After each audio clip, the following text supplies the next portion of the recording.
I was in the process of trying to control the alcohol.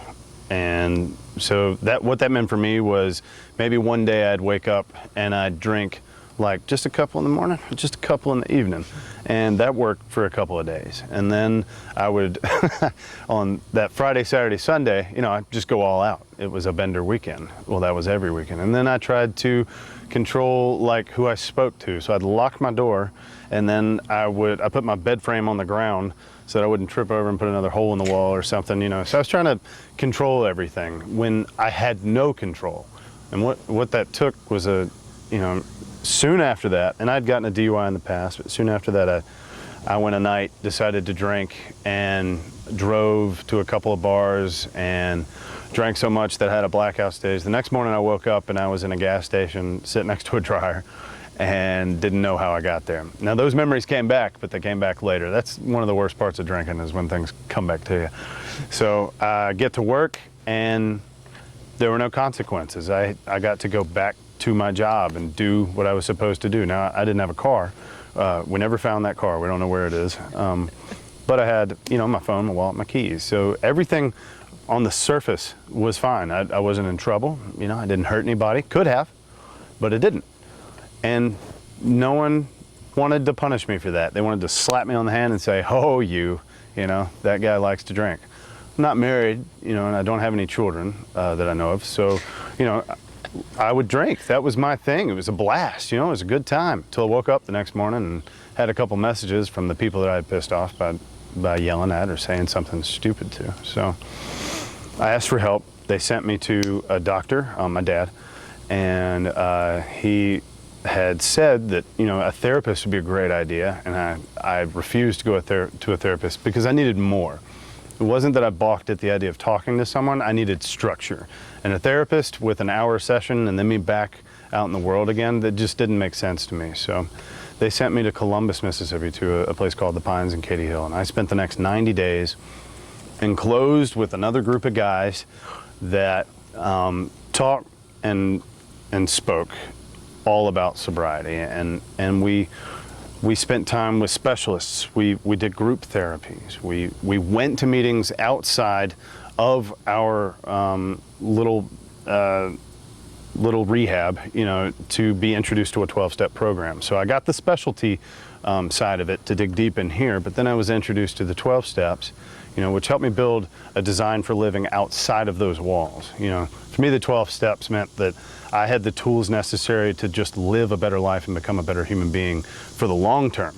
That overnight change came through the rehab, where I had no access to any of my vices. I was thrown into a dry room where I didn't have to face the temptations, and those things. And then I was given the tools to, outside of there, practice those principles, and what I ended up doing was diving in with meetings, and learned to just be a better human being by practicing really service, becoming a person of service.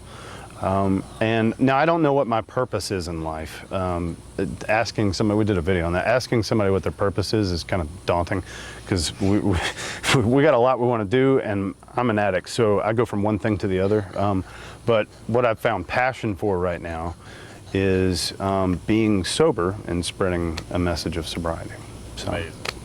There you go. So trying to control your drinking only led to more and more misery and deeper Absolutely. bottoms. And then you came to the conclusion that you can't control it, and now you want to help other people that are struggling with those same things. Mm-hmm. Amazing. And that's what the gift of recovery is all about, Mm-hmm. to give it away. Yeah. And that's how we get out of self. Yeah. You got to give it away and help others. Corey, what does your recovery look like today?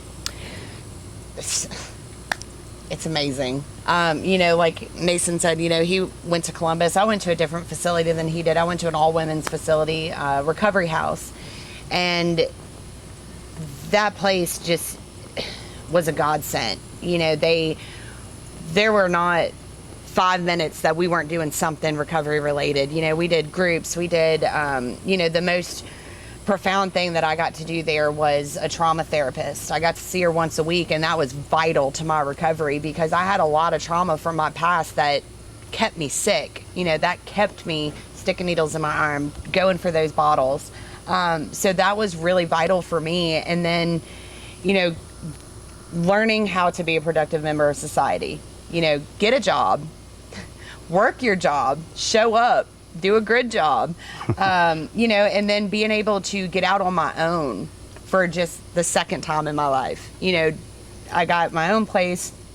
A little bit while later, I got a fantastic job, and I surround myself with people in recovery. You know, those are my people. They help keep me grounded.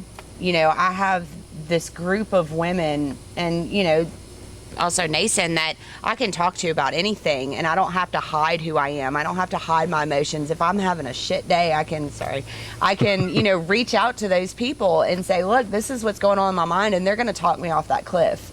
And, you know, recovery has given me so many beautiful things that I never imagined that I would have. You know, I have this happiness today that I didn't know was possible. Sure, when the depths of addiction, we don't see life worth living clean and sober, Right. but now that we're in it, man, it's worth everything. Yeah. We don't want to trade it for anything.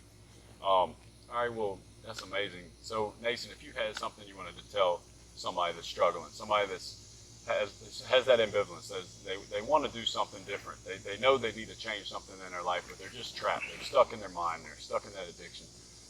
What would be your number one thing you would tell them? The most powerful word in your vocabulary is no. And you can say that to an infinite number. If you have somebody that's introducing things to you that you don't want to use anymore, if you're in a bad place, make the decision now and say no. Get up and walk away. And then when you've done that, ask for help. The hardest thing that we do as addicts, I think, is one, to ask for help. Because the lie that we tell ourselves is that we just can't do it, or that we can do it alone. And we can't. We have to have some form of help. And luckily for us, there are people that are sober. If you look in the yellow pages in your phone book, or if you've got a cell phone, Google, you know, addiction or alcoholic or drug addict, and local people around your area, meetings of people that meet together and talk about these things will help you get to where you need to go. And really all it takes is a phone call. Oh my gosh, you can ask 100 people. One of those persons will be friendly enough to jump in a car, come grab you, and put you in a place that's safe, you know, away from the things that maybe you're using or doing. And all it takes is just a phone call. If you don't have a phone, run. Go somewhere. Get off. You've got feet.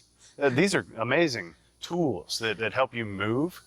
And if you're lazy, well, maybe you're just done for. But get up and move. You know, ask for help, and it will come to you. Corey, same question. What would you tell people still struggling out there today but want some change in their life? Don't give up. You know, even if you feel like you can't pull yourself out of where you're at, you can. It's possible. Like Nathan said, reach out to someone. You know, even if you feel embarrassed or full of shame about it, like, that's okay.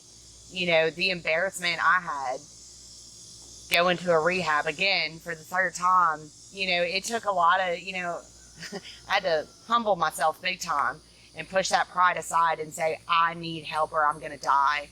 'Cause life is worth it. You know, it's not just misery and sadness. It can be beautiful and it can be happy. You know, you just have to want it. You have to reach out for it. If you don't reach out for it, you're not going to get it. Amazing. Good stuff. All right, well, if somebody wants to watch y'all's videos, tell your story. Y'all are doing some amazing things. Love your videos. If somebody wants to watch your videos, hey, how do they find them? Where are they at? And if they want to get in touch with you and possibly tell their own story one day, how do they get in touch with you? A couple ways to do it. I'll go ahead and give you my phone number.